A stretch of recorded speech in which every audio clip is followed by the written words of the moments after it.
Mr. Trump, this year, Secretary Clinton became the first woman nominated for president by a major party. Earlier this month, you said she doesn't have, quote, a presidential look. She's standing here right now. What did you mean by that?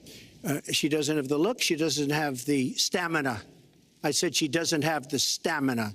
And I don't believe she does have the stamina. To be president of this country, you need tremendous stamina. The quote was, I just don't think she has a presidential look. Wait a minute, unless you asked me a question. Did you ask me a question?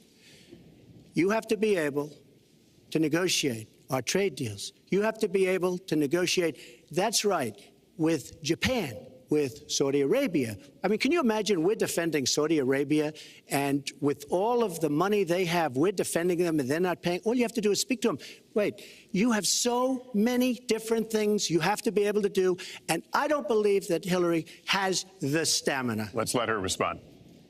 Well, as soon as he travels to 112 countries and negotiates a peace deal, a ceasefire, a release of dissidents, an opening of new opportunities in nations around the world, or even spends 11 hours testifying in front of a congressional committee, he can talk to me about stamina. The world, let me tell you, Hillary has experience, but it's bad experience. We have made so many bad deals during the last, so she's got experience, that I agree, but it's bad experience.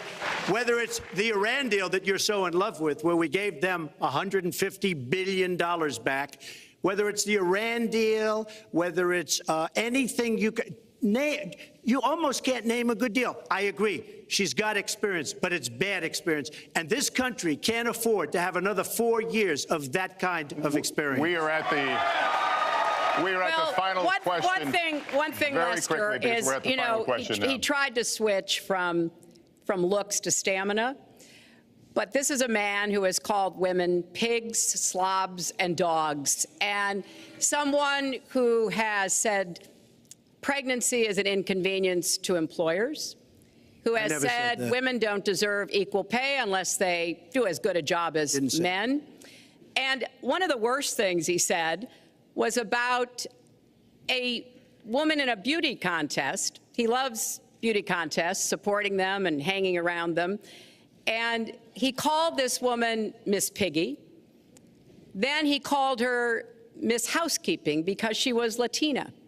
Donald, she has a name. Where did you find her this? name is Alicia Machado. Where did you find and it? she has become a U.S. citizen, and you can bet she's going to vote this November. Okay, good. Let me just tell you. Mr. Trump, can we just take 10 seconds, and then we're going to have the final question. Hillary is hitting me with tremendous commercials. Some of it said in entertainment. Some of it said somebody who's been very vicious to me, Rosie O'Donnell. I said very tough things to her, and I think everybody would agree that she deserves it, and nobody feels sorry for her. But you want to know the truth? I was going to say something extremely rough to Hillary, to her family, and I said to myself, I can't do it. I just can't do it. It's inappropriate. It's not nice. But she spent hundreds of millions of dollars on negative ads on me, many of which are absolutely untrue. They're untrue, and they're misrepresentations. And I will tell you this, Lester, it's not nice, and I don't deserve that. But it's certainly not a nice thing that she's done. It's hundreds of millions of ads, and the only gratifying thing is I saw the polls come in today, and with all of that money, over $200 million is spent, and I'm either winning or tied, and I've spent practically nothing.